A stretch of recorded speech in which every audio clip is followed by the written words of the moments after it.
Muito boa tarde, senhoras e senhores jornalistas, distintos convidados. Nós queremos, primeiramente, manifestar nosso pedido de desculpas por este atraso da 26ª sessão temática, que está inserida no programa de comunicação institucional Comunicar por Angola, um programa de divulgação das ações inseridas no Plano de Desenvolvimento Nacional 2023-2027, no intuito de assegurar uma comunicação sempre mais interativa, permanente e transparente com o cidadão.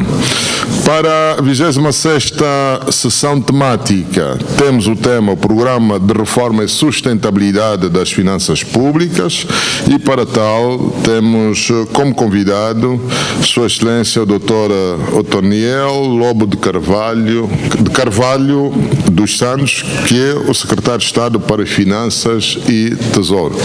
Sr. Secretário, nós queremos dar as boas-vindas a esta montra da comunicação institucional do Governo, portanto, e desta feita o Programa de Reforma e Sustentabilidade das Finanças Públicas. De igual forma, queremos estender também com as saudações e boas-vindas ao acompanhante do Sr. Secretário de Estado para as Finanças e Tesouro. O nosso programa obedece 3 momentos, como habitual, tanto este primeiro que já está em execução, o segundo momento que será a comunicação a ser apresentada pelo seu secretário, de forma muito síntese e resumida, e o terceiro momento, o momento de interação, perguntas, respostas ou esclarecimento de um outro ponto que os seus jornalistas queiram apresentar. Gostaria de anunciar que esta sessão temática também está a ser transmitida pelas plataformas digitais, via streaming, e naturalmente estão aqui os órgãos de comunicação social que um outro irá fazer a transmissão em direto dentro do espaço disponível nos órgãos de comunicação. Bem, para além do seu secretário de Estado para Finanças e Tesouro, tanto que está ao meu lado direito, ao vosso lado esquerdo, está também a diretora do Centro de Imprensa, Aníbal de Melo, CIAM, e eu que conduzo esta sessão, secretário de Estado para a Comunicação Social. Sem mais delongas, eu passo a convidar o seu secretário para a apresentação do tema. Portanto, pode fazê-la aí pelo púlpito.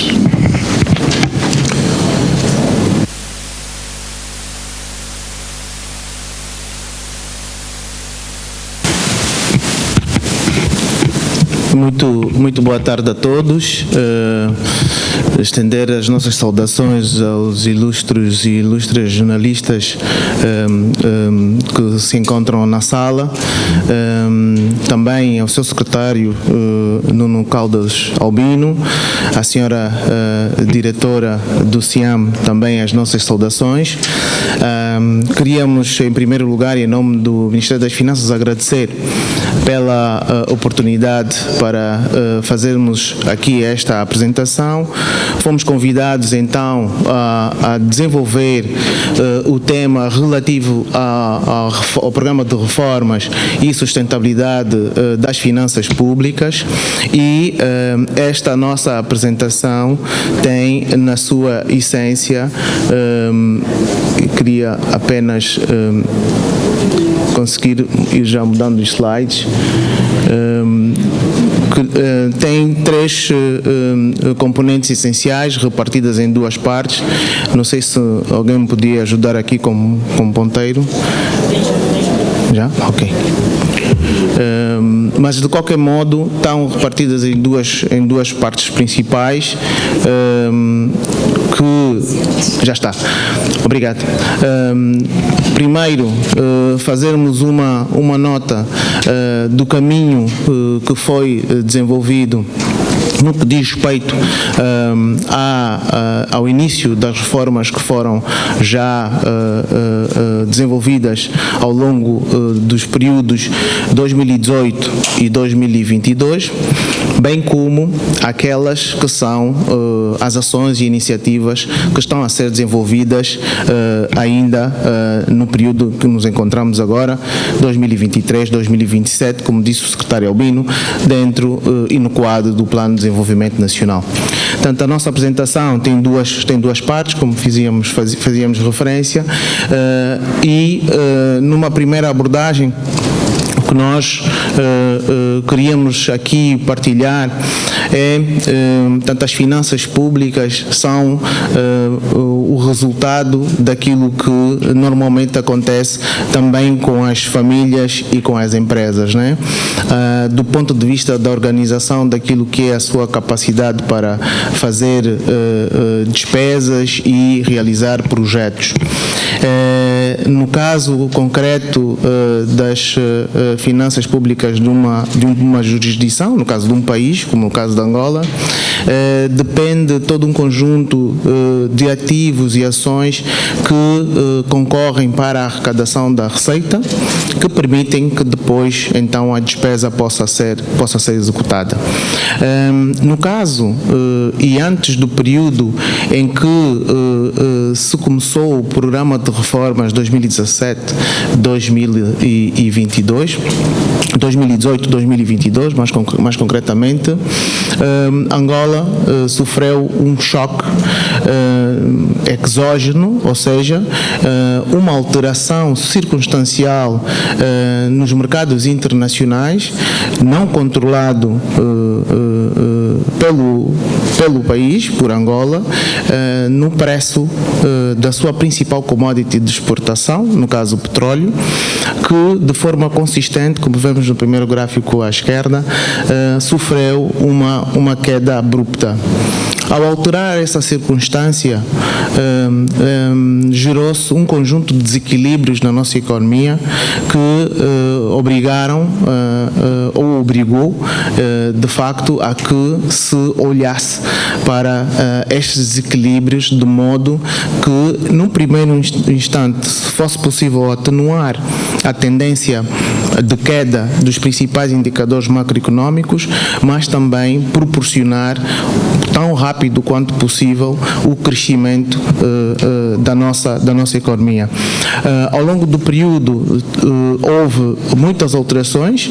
Estas alterações foram de alguma forma vividas por todos nós no período 2014-2017, alta inflação, uma taxa de câmbio a alterar e também, como dissemos no início, uma grande depreciação no preço do petróleo. Esta realidade levou a que fosse necessário, então, logo no início do período 2018-2022, se preparasse então um programa de estabilização macroeconómica que teve como sílaba ou como ponto de partida o plano intercalar que foi iniciado a quando do primeiro mandato de Sua Excelência, Sr. Presidente da República, João Manuel Gonçalves Lourenço, no sentido de intermediar o processo para a preparação desse programa. O programa foi realizado e concluído em 2018 e no mesmo ano foi então também realizado no final um programa de apoio com o Fundo Monetário Internacional, momento em que Angola começou a trabalhar com o Fundo Monetário Internacional no sentido também de ajudar a implementar o seu programa, que era, na verdade, o Plano de Estabilização Macroeconómica que foi desenhado. Este plano, do ponto de vista daquilo que eram os indicadores e os eixos principais para as finanças públicas estavam alicerçados em 4 pilares fundamentais. O primeiro pilar, que tem a ver com o saneamento ou, diria, a melhoria naquilo que eram os aspectos ligados às despesas públicas. O segundo aspecto, ligado à melhoria e à otimização dos aspectos ligados à arrecadação, no que diz respeito à tributação. O terceiro pilar, mais voltado para uma dinâmica mais eficiente na gestão daquilo que é a dívida pública, e aqui também ser um pilar muito importante para que o país pudesse ainda contar com financiamento vindo de entidades fora do nosso país também. E o quarto pilar, ligado com a reforma do setor empresarial público. Estes 4 pilares foram desenvolvidos ao longo do período, no sentido de permitir que, então, os principais resultados pudessem trazer uma normalização naquilo que era o percurso de crescimento da nossa economia. No que diz respeito ao pilar que tem a ver com a melhoria da qualidade da despesa, as principais ações e medidas que foram desenvolvidas no período tiveram que ver precisamente com ações mais ligadas à melhoria no que diz respeito à despesa, a qualidade da despesa, que foi de alguma forma também uma das bases que tiveram na origem deste pilar. Depois tivemos também como um dos pilares das atividades nesse mesmo pilar, o melhor controle no acesso e na realização da despesa. Este processo de execução de despesa foi melhorado tendo em conta aquilo que foi a definição de regras mais consentâneas com aquilo que era a gestão da própria e execução do próprio Orçamento Geral do Estado, a publicação periódica do programa de privatizações com informação ao dia, ou mais próximo possível ao dia, para o conhecimento daquilo que são as ações voltadas neste período. Portanto, o plano de privatizações aprovado em 2019 pelo Decreto 250/5 e também a melhoria nos procedimentos da contratação pública, com um conjunto de pacotes legais, mas também com um conjunto de iniciativas do ponto de vista tecnológico e operacionais para permitir que esse processo fosse mais rápido.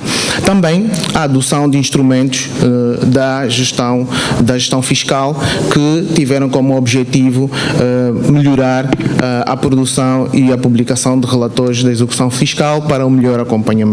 Estas foram algumas das medidas que foram implementadas no primeiro pilar. Para o segundo pilar, nós temos aqui algumas medidas que têm a ver, como, por exemplo, a implementação do imposto sobre valor acrescentado, e o imposto sobre valor acrescentado implementado em 2019 passou a vigorar na nossa economia. A introdução do imposto especial de consumo sobre produtos que têm não só possibilidade de ser nocivos aos seus utilizadores, mas também aqueles que têm alto consumo e alto padrão. Também a alteração do Código de Imposto Industrial, com o objetivo de melhorar e otimizar o mecanismo para a sua prestação, bem como a aprovação, já no final do exercício, em 2022, do Código de Benefícios Fiscais, que é uma legislação que foi preparada para agregar num só diploma todos os benefícios que estavam espalhados por vários diplomas legais.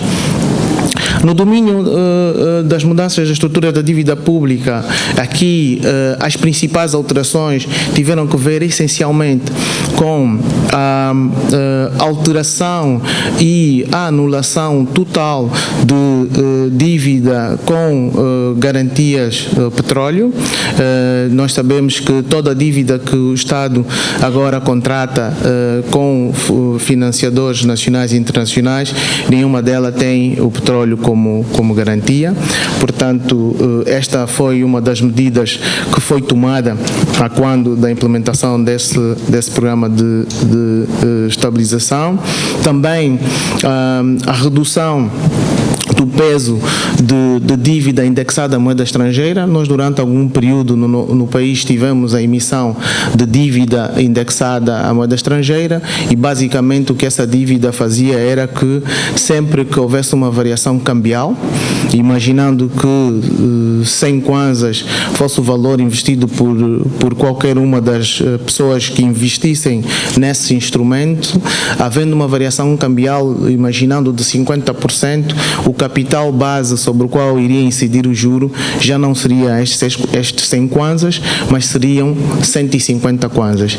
E como houve grande variação cambial ao longo do período 2014-2017, percebeu-se que esse instrumento consumia muito dos recursos base que o Estado tinha e tornou-se então um instrumento não adequado para a dinâmica que o país estava a viver. Também outras iniciativas aqui foram desenvolvidas, e algumas delas tiveram que ver também com a elaboração e implementação e divulgação da estratégia de endividamento. Nessa estratégia de endividamento são definidos os limites para que o Estado se possa endividar de forma sustentável e também a definição, já na lei da sustentabilidade das finanças públicas, de um limite de rácio da dívida pública versus o nosso produto interno bruto, na ordem dos 60%. Relativamente às reformas das empresas públicas, o essencial, para além das transformações que houve dos organismos que faziam a gestão e fazem a gestão de acompanhamento de todo o setor empresarial público, no caso, a transformação do ISEP em IGAP, portanto, Instituto de Gestão de Ativos e Participações do Estado. Também outras iniciativas importantes foram implementadas, como a criação, a introdução do programa de privatizações, já referidos anteriormente, a aprovação do roteiro para a reforma do próprio setor empresarial público e a promoção de maior transparência no setor empresarial público, com o exercício regular de publicação daquilo que é o relatório da atividade das empresas públicas que anualmente já nos habituamos a partilhar. Todas essas ações acabaram por, de alguma forma, resultar num quadro de melhoria daquilo que eram os principais indicadores. Como vemos aqui no nosso gráfico à esquerda, antes da reforma, grandes desequilíbrios estavam ainda a sobrepor a nossa economia. Angola tinha, não só do ponto de vista global, um saldo deficitário, mas também do ponto de vista primário e primário não petrolífero. A partir deste período e após a aplicação das medidas que estavam definidas no Programa de Estabilização Macroeconómica, conseguimos perceber uma melhoria naquilo que são os indicadores principais que nós aqui partilhamos, e aqui claramente com um saldo global positivo ao longo dos anos, exceptuando nos anos em que tivemos não só a pandemia, mas também grandes choques externos.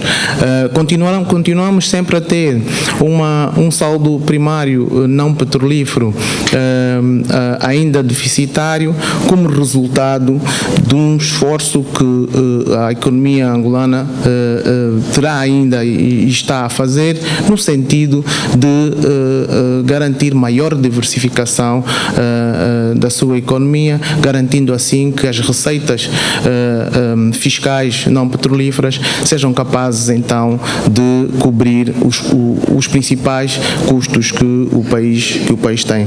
No domínio da dívida, percebeu-se aqui um grande esforço e uma melhoria naquilo que é o rácio da dívida PIB, sendo que ainda há um caminho a seguir no sentido de estarmos alinhados com um limite definido na própria Lei de Sustentabilidade das Finanças Públicas.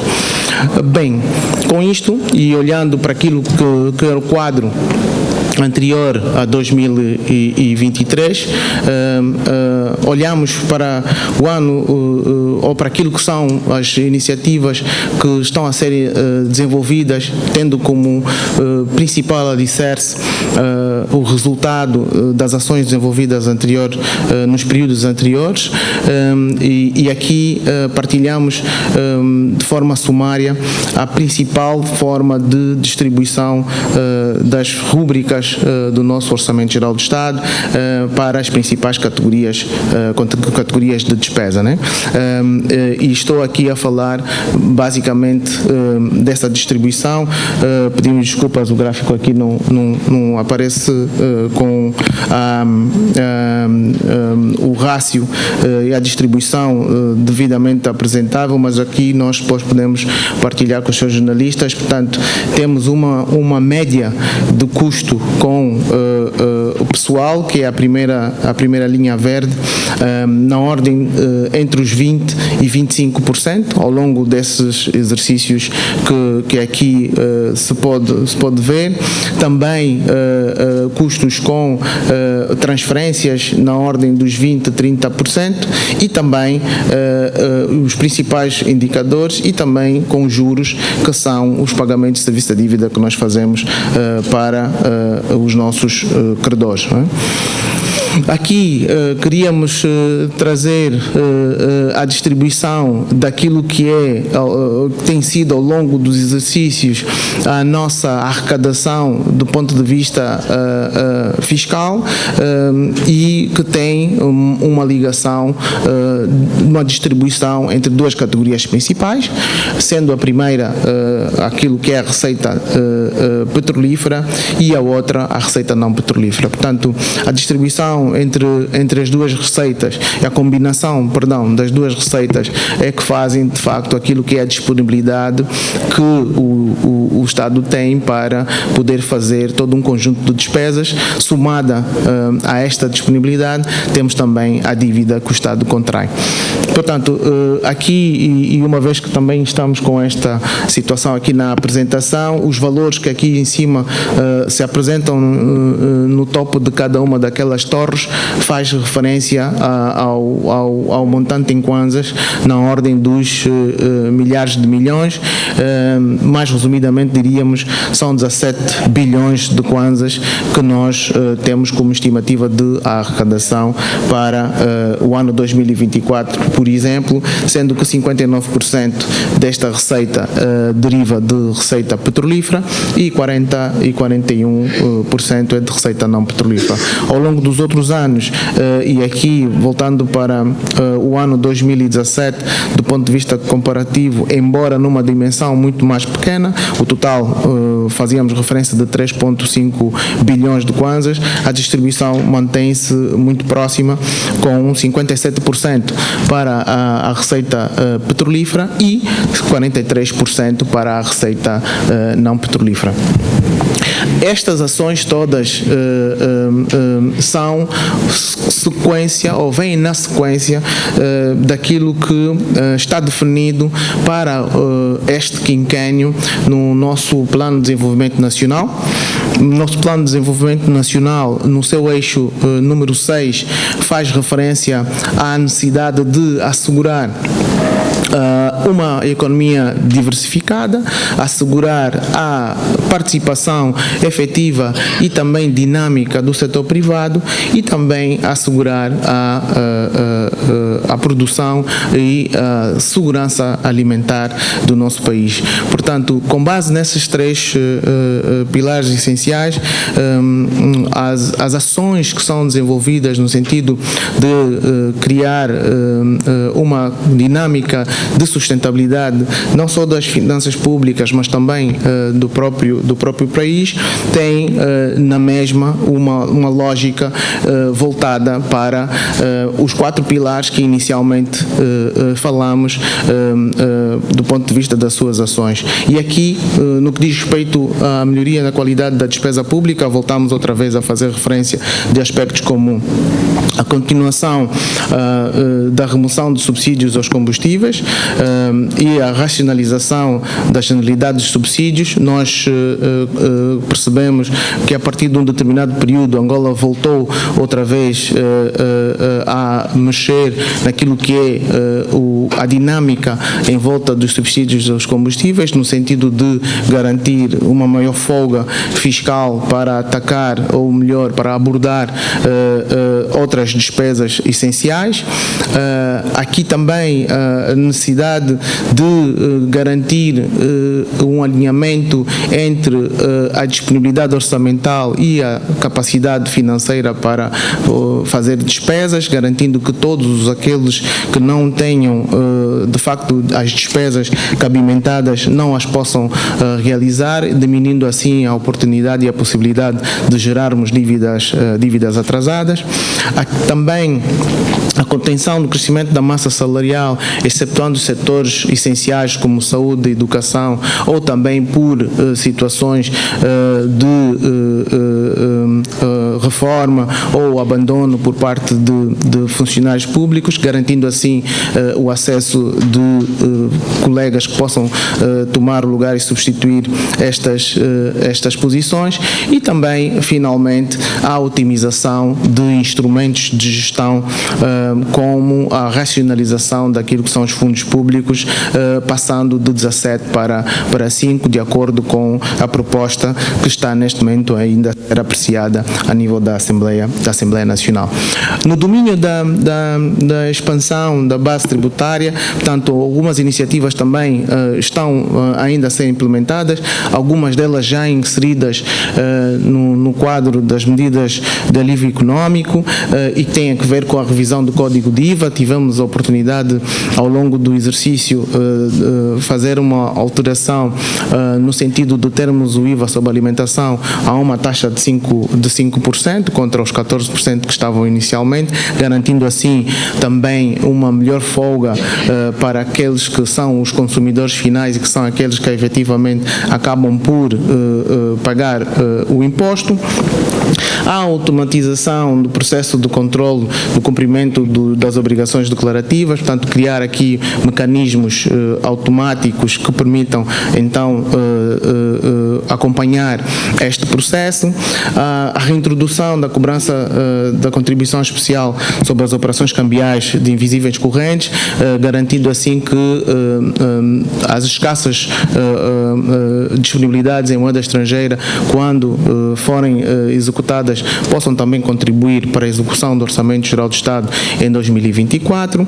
A implementação de ações voltadas à formalização de agentes económicos em situação irregular, e aqui mais concretamente estamos a falar dos informais, portanto, a Administração Geral Tributária está a desenvolver uma ação concernente não só o estímulo, mas a identificação e cadastramento de todos os agentes económicos que estão fora daquele espectro que nós consideramos como sendo base tributária, garantindo assim também um aumento desta base e possibilitando também que mais contribuintes possam apoiar naquilo que é a despesa pública e, finalmente, o fomento do cumprimento voluntário das obrigações tributárias através da redução das barreiras ao cumprimento por parte da AGT, tanto uma relação mais próxima com todos os contribuintes, permitindo assim que estes possam então identificar a AGT, no caso, como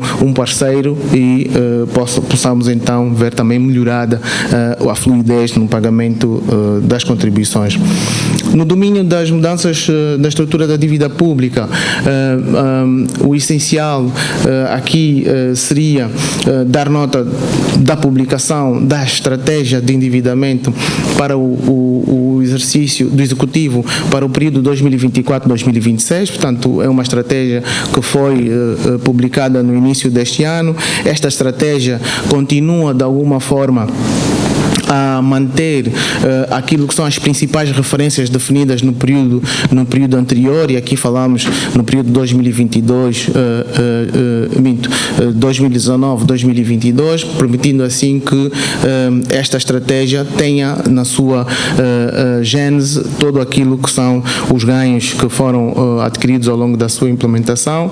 Também o aumento no período de carência nos financiamentos externos de 3 para 5 anos, ou seja, anteriormente toda a contratação de financiamento que o Estado fazia tinha como período de carência mínimo 3 anos, permitindo assim que o Estado, ao fazer a execução do projeto e também o desembolso do financiamento, ficasse 3 anos sem ter de fazer qualquer tipo de reembolso, de acordo com as lógicas e as necessidades que estão alinhadas também com as próprias práticas da OCDE. Percebemos que Angola poderia estender esse período para 5 anos e pudesse então garantir financiamento com esse tipo de prazo de carência, e também e finalmente a manutenção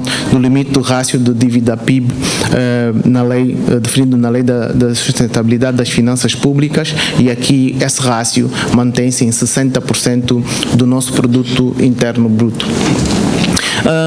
Aqui, finalmente, na reforma do setor empresarial público, temos essencialmente a revisão da lei das empresas públicas, que está em curso, no sentido de também ela poder contribuir para a melhoria daquilo que é o setor e também o retorno que o Estado, enquanto acionista, pretende ter daquilo que são as ações desenvolvidas por estas empresas, a transformação do Instituto de Gestão de Ativos e Participações do Estado em Sociedade Gestora de Participações Sociais, para poder focar a sua ação sobre aquelas empresas que são consideradas como sociedades comerciais de capitais públicos, deixando assim aquelas empresas que têm uma orientação mais social e que vão precisar sempre do apoio do Estado para serem acompanhadas por outro organismo.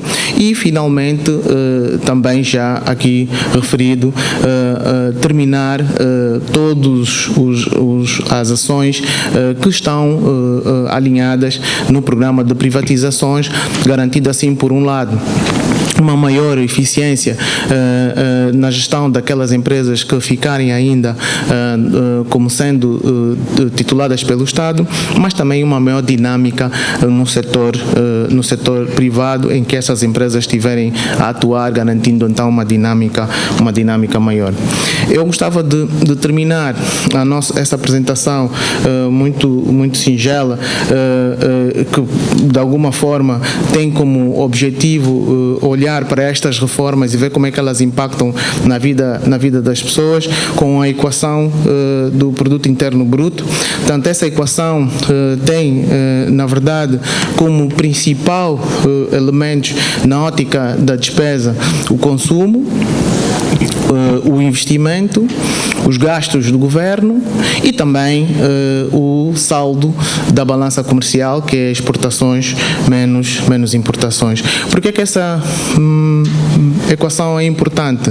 Ela é importante porque, como dissemos no início, no período 2014-2017, o país estava muito focado a fazer o aumento do seu produto interno bruto através da exportação de um produto que é único, que é o petróleo. E esse é o produto que, de alguma forma, fazia e ainda faz com que a nossa economia possa crescer de forma dinâmica. Entretanto, experimentamos nesse período uma realidade um pouco nociva, que é, não controlando o preço desse produto, não conseguimos efetivamente garantir que o resultado final do exercício em que estivemos a fazer seja aquele que nós estamos a prever no início de cada ano. E então percebeu-se que, não havendo receitas que vêm de forma consistente e de forma certa daquilo que é a exploração do petróleo, o Estado não consegue fazer os seus gastos de forma eficiente, e o Estado, ao não conseguir fazer os seus gastos de forma eficiente, que é a variável G, as famílias não conseguem consumir também como se pretende, e no final o produto interno bruto não cresce.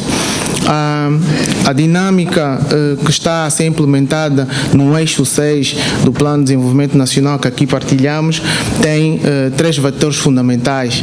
O primeiro é a diversificação da economia, e a diversificação da economia tem como base deixarmos de ter petróleo como base para que nós possamos ter receita, e aqui é mais ou menos como nas famílias, termos aqui uma atividade que possa compensar uma outra, para além de sermos funcionários numa determinada repartição, podermos também desenvolver uma outra atividade que seja legalmente aceita e possível na combinação com aquela que estamos a desenvolver, para aumentarmos as nossas receitas e não ficarmos também dependentes daquela que é hoje o principal produto de exportação, que é o petróleo. Portanto, essa diversificação é um exercício que está a ser feito no sentido de termos esta capacidade.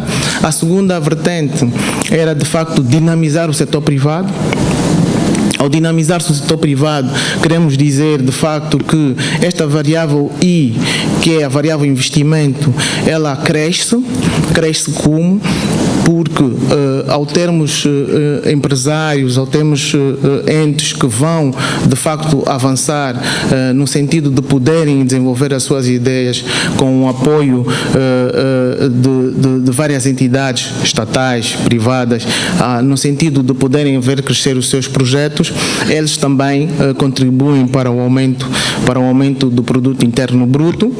E, finalmente, é a sustentabilidade e a segurança alimentar, que tem a ver exatamente com os esforços que o Executivo está a fazer no sentido de garantir que, neste momento, o setor primário possa ser, então, um caminho não só para melhorar, do ponto de vista aquilo que é a capacidade do país fazer a entrega de produtos para o consumo essencial, mas também garantir uma maior dinâmica no setor privado e de todos aqueles que participam no processo de crescimento da nossa economia.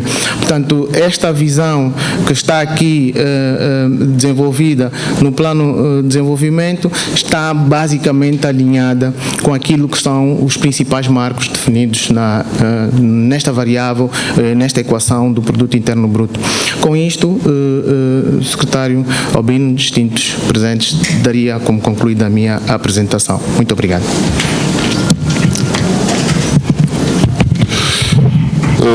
Muito obrigado, secretário Otoniel dos Santos, secretário de Estado para Finanças Públicas, para Finanças e Tesouro, que, não obstante a complexidade das matérias econômicas, sobretudo em matérias finanças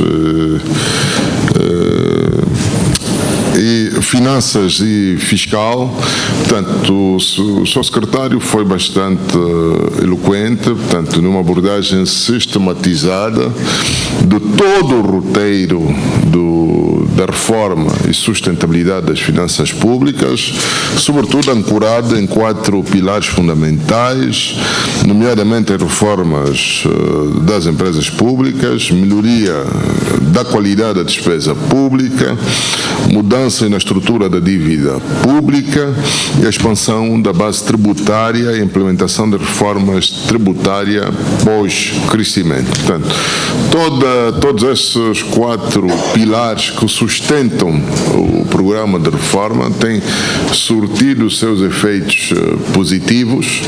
No entanto, nós, entrando agora para o último momento da sessão temática,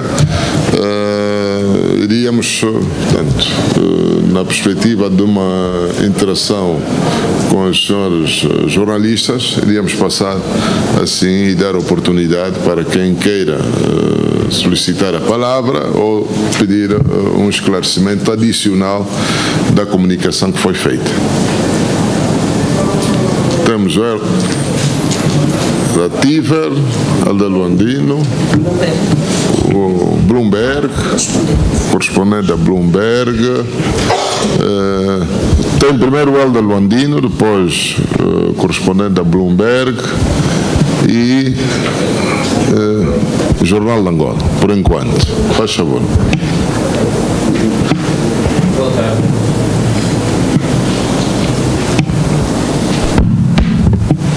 Boa tarde, senhores secretários e também colegas. Hélder Luandino, jornalista e correspondente da TIVER, Televisão Independente de Cabo Verde. Eu ouvi atentamente a apresentação feita pelo digno senhor secretário de Estado, o Daniel dos Santos, muito bem apresentado, e anotei aqui algumas questões e começava por perguntar como é que o governo está a envolver a sociedade civil e o setor privado em particular no processo de reforma das finanças públicas, uma vez em que as empresas públicas e não só particulares estão por volta e meia a dizer que existem dívidas em que não estão a ser pagas até agora. Como é que o governo, em particular o Ministério, está a trazer esses privados e também a sociedade civil nessa reforma das finanças públicas? A segunda questão, na sua visão, qual é o papel das parcerias público-privadas no programa de reforma e como é que elas contribuem para a sustentabilidade financeira, em particular do angolano? A terceira questão, como é que o governo planeia reduzir o déficit fiscal e a dívida pública no curto e longo prazos?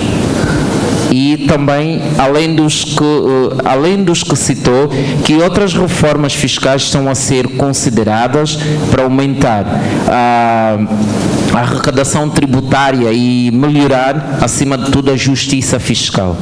Eu não vou me estender, queria só mais colocar uma questão. E gostava então de saber se existem alguma estratégia para melhorar a capacidade institucional e a formação pessoal na administração financeira pública, porque quando nós vamos às administrações é um caso sério, principalmente a área da Secretaria Financeira. Obrigado. Bloomberg e prepare-se a... Cândido Mendes da Bloomberg. As minhas perguntas diretamente. Gostaria primeiro sobre as últimas vendas de obrigações de tesouros que o Ministério das Finanças realizou. Gostaria de saber se tem uma relação com o plano de emissão de Eurobond e se a emissão de Eurobonds ainda é uma opção ou viável ou essas obrigações as substituíram. E quantas vezes essas vendas ou essas obrigações ainda poderão ocorrer no futuro próximo? E se é possível categorizar por os compradores, o nível dos compradores por instituições bancárias, financeiras bancárias, não bancárias ou instituições estrangeiras. A última pergunta é se pode fornecer uma previsão de quando é que o crescimento do PIB será superior ao crescimento da população? Obrigado. Jornal Angola, penso que não há mais nenhum pedido ou solicitação de inscrição. Isso demonstra que, bom, podemos avançar. Obrigado, excelentíssimo Sr. Secretário para a Comunicação. A minha questão para o Dr. Otoniel. Bem, o tema aqui é reforma e sustentabilidade das finanças públicas. Dr. Otoniel, a questão que quero colocá-lo é: ouvimos em termos de estratégia, parece-me que está tudo bem. Na prática, no dia a dia, na execução, como é que o governo olha para a sustentabilidade das nossas finanças? E quero fazer essa colação ao último cenário recentemente vivido. O Ministério das Finanças fez uma comunicação, claro, atrasos no pagamento salarial. Este cenário podem ser repetitivos, tão ultrapassados de facto. Como é que a gente pode olhar para este cenário? Uma questão muito semelhante a esta também é olhar para a visão do Ministério. Está autorizado em determinados setores a atualização de preços na economia. Os salários, graças a Deus, se podemos assim chamar, estão atualizados na função pública. O setor privado também deve seguir a dinâmica da atualização do salário mínimo nacional. E o que ocorre é que parece-me que a economia vai todo em cascata. Vai subir o preço ou vai ser tão autorizado os preços das telecomunicações, ouve-se falar no setor da educação, e tudo está a andar assim em cascata, a atualizar em 30%. Temos de facto condições para manter a estabilidade das finanças públicas com este cenário de atualização de preços? Muito obrigado. Bom, encerramos a solicitação de esclarecimentos e perguntas, e assim devolveria. E aqui, se calhar, íamos começar então no que diz respeito ao envolvimento do setor privado e também da sociedade civil naquilo que é o processo de reforma que o país está a desenvolver. Atenção que essas reformas são reformas que ditam de alguma forma a dinâmica que vai resultar num sentimento de maior bem-estar para todos aqueles que têm Angola como sendo a sua jurisdição de residência, ou seja, o seu país, não é? E é claramente uma das sílabas tónicas daqui da ação do Executivo, no sentido de garantir esta participação por via de vários canais, não é? Na elaboração, por exemplo, de peças fundamentais e importantes como o Orçamento Geral do Estado, permitir que este instrumento, antes de ser aprovado a nível do Conselho de Ministros, possa ter todo um conjunto de participação e contribuição por parte destes setores, garantindo assim que a versão final deste documento proposto à Assembleia Nacional consiga absorver o máximo de contribuições que estes setores podem de alguma forma apresentar. E obviamente questões como, por exemplo, atrasados de dívida pública que existem e ainda existem no nosso país possam ser acomodados naquilo que é a execução do Orçamento Geral do Estado em cada exercício econômico, ou seja, em cada ano. Só para ter uma referência, este ano foram alocados 428 mil milhões de kwanzas para pagamento de dívida pública atrasada, sendo que estão já a ser identificados no site da Unidade de Gestão da Dívida todas as empresas que têm dívidas certificadas e que podem, junto daquela unidade, tratar do seu pagamento. Ou seja, anualmente este é um exercício que vai ser feito. Portanto, o tratamento de dívida pública atrasado tem um processo, um procedimento agora totalmente digital, que começa na unidade orçamental geradora da dívida atrasada, passa pela Inspeção Geral da Atividade do Estado, a IGAI, e termina no Ministério das Finanças, na unidade de gestão da dívida pública, para fazer-se então com estas empresas cuja dívida é certificada pela IGAI, fazer-se então um acordo de regularização das dívidas.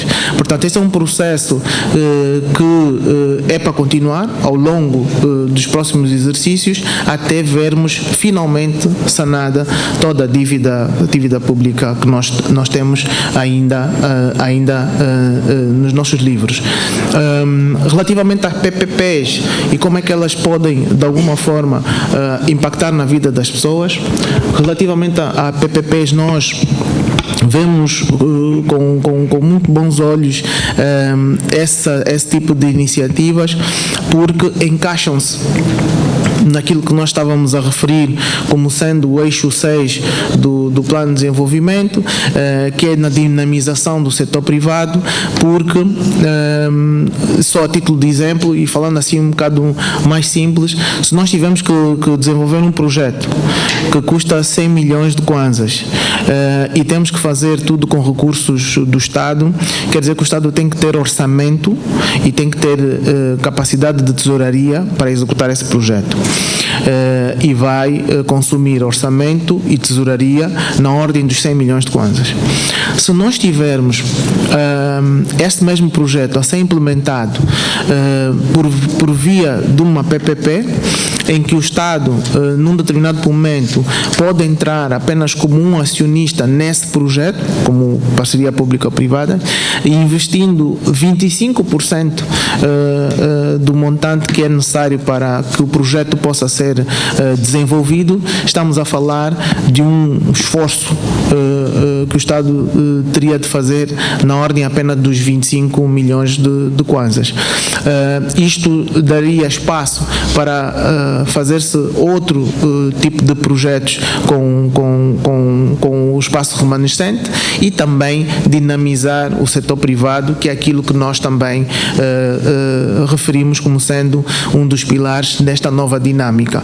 E então vemos com bons olhos, de facto, estas iniciativas, daí estarem também destacadas como sendo principais naquilo que é a ação para este período. Do ponto de vista da formação das pessoas que estão muito ligadas à execução do orçamento, sim, nós temos tratado não só com entidades especializadas que são como a ENAP, né, que é a escola que tem esta vertente de capacitação de todos aqueles que acabam também estando envolvidos no processo de execução do orçamento, mas também o próprio Ministério, no sentido de irmos dando também o máximo de apoio possível para que as determinadas, as diversas áreas, os diversos serviços possam melhorar a sua capacidade de resposta, no sentido de poderem então estar melhor enquadrados com aquilo que são as práticas definidas nas regras de execução. Relativamente a vendas de obrigações do Tesouro e a relação com a emissão de Eurobonds, nós aqui dizemos que não tem uma relação direta. Nós emitimos obrigações de Tesouro no mercado nacional, e esses são papéis ou são instrumentos de dívida que são emitidos no nosso território para investidores que estão a operar no nosso território. Esta dívida pode ser emitida também em moeda estrangeira, portanto, porque aqui temos entidades que têm fluxos em moeda estrangeira, mas esta dívida é emitida para entidades que estão no nosso território. E relativamente à emissão de Eurobonds, e como fizemos referência também aqui à questão de termos um acompanhamento muito fino relativamente àquilo que é o rácio de dívida PIB, a solvabilidade do país, relativamente àquilo que são os principais indicadores macroeconómicos, permitem que países como Angola possam entrar no mercado internacional no momento em que acharem mais adequado. Neste momento, os mercados internacionais estão novamente abertos para países com a característica da Angola. E Angola poderia, em qualquer momento que achasse necessário, entrar, ou seja, fazer uma emissão de Eurobond. Todavia, para aquilo que é a nossa percepção e para aquilo que são os preços que estão a ser cobrados agora nos mercados internacionais, nós achamos que são taxas proibitivas. E, por essa razão, estamos numa expectativa a olhar para aquilo que são os desenvolvimentos junto de mercados internacionais, especialmente no que diz respeito à definição das taxas que são taxas orientadoras em mercados internacionais, como nos Estados Unidos e na Europa, em que estamos a assistir uma tendência de queda dessas taxas por via dos bancos centrais, e que, havendo essa tendência de queda, haverá mais espaço para países como Angola, que é um país em desenvolvimento, ter taxas que não sejam tão proibitivas assim. É uma das questões que também levantamos quando tivemos a oportunidade de estar com entidades ligadas aos mercados internacionais, no sentido de dizermos que, percebemos que o mercado está nesse momento aberto para países como Angola, mas estamos neste momento a olhar para estas variáveis, no sentido de não estarmos também a depois comprometer a nossa capacidade de executar por força de um serviço da dívida mais pesado que poderemos ter. E quanto ao crescimento do PIB ser maior que o crescimento populacional, nós acreditamos que este caminho será cada vez mais sustentável à medida que estas iniciativas que fizemos referência aqui possam então começar a surtir os seus efeitos. Nós estamos a observar uma grande dinâmica no que diz respeito ao setor produtivo, especialmente a agricultura. Ela tem, para além daqueles dois vetores positivos que fizemos referência, a dinâmica no setor privado e também a segurança alimentar, tem também a possibilidade e a grande oportunidade por ser intensivo em trabalho. E ao ser intensivo o trabalho, percebemos aqui também que há uma grande oportunidade para que mais pessoas possam contribuir para o crescimento desse setor que é fundamental para economias como a economia de Angola. E neste sentido, nós olhamos para o tema da sustentabilidade, e entrando já aqui para a questão do Jornal de Angola, olhamos para o tema da sustentabilidade com a criticidade e o cuidado que ela precisa, no sentido de garantirmos essa solvabilidade. E aqui aproveitar esta oportunidade para dizer, sim, nós tivemos de facto a oportunidade já de, através da imprensa escrita e através da participação em órgãos de comunicação, explicar o mecanismo que está definido para a execução da despesa, e no caso despesa salarial, como aqui que foi questionado, dando nota que está definido nas regras de execução do Orçamento Geral do Estado, no número 1 do artigo 21, o prazo para o pagamento dos salários. O processamento do salário é um processamento que tem, do ponto de vista administrativo, um processo interno em cada um dos setores, até poder ser executado finalmente ou homologado, como nós dizemos, pelo Ministério das Finanças. Mas independentemente disso tudo, nós compreendemos que o pagamento do salário também depende muito daquilo que é o alinhamento entre as receitas não petrolíferas que nós temos, e estas receitas que nós temos observam ao longo deste período um desfazamento naquilo que é o período de entrada e a nossa capacidade para depois fazer o pagamento dentro de um horizonte que nós habituamos nos a fazer, e aqui falamos de um período entre 20 e 26, no sentido de obrigar-nos a ter este esforço e fazermos essa prestação até o final do mês, tal como está definido nas regras de execução do orçamento. E quando temos estas variações que estão impactadas pelo serviço da dívida, como aconteceu no mês de julho, só no mês de julho nós fizemos um serviço da dívida de aproximadamente 780 mil milhões de kwanzas, 2 vezes a folha salarial. A nossa folha salarial está em média orçada em 295 mil milhões de kwanzas, e no último dia do mês de julho tínhamos uma dívida para pagar na ordem dos 300 mil milhões de kwanzas. Portanto, no último dia do mês de julho foi exatamente o dia em que pagamos uma dívida que representa tão somente a nossa folha salarial toda. E então tivemos de fazer exercícios no sentido de prestar exatamente essa responsabilidade que o Estado tem, porque o não pagamento da dívida pressupõe, na linguagem técnica financeira, um default, e ao gerar-se um default significa que toda a dívida que está registrada tem que ser paga, o que pressupõe dizer que temos que trabalhar no sentido de garantir de facto a prestação de serviço da dívida e, dentro deste calendário, garantir também o pagamento do salário dentro daquilo que são os marcos definidos na regra de execução orçamental, e daí a necessidade de trabalharmos nos equilíbrios para que quer uma, quer outra possam ser prestadas de forma equilibrada. Este mês podemos já aqui fazer o anúncio que vamos, para além do salário referente ao mês de agosto, fazer já a primeira prestação do 10º para o 13º, como tem sido hábito também já ao longo dos últimos anos, não é?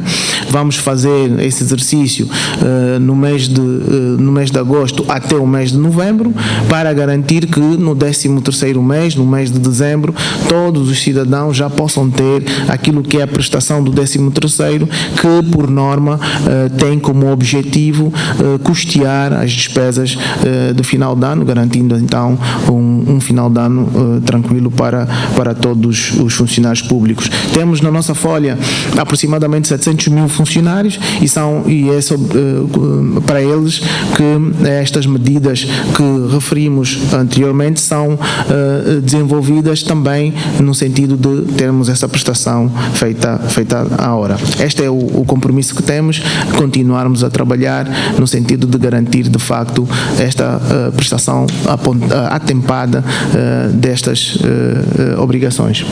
Seriam então os nossos comentários às questões que foram colocadas, e agradecemos.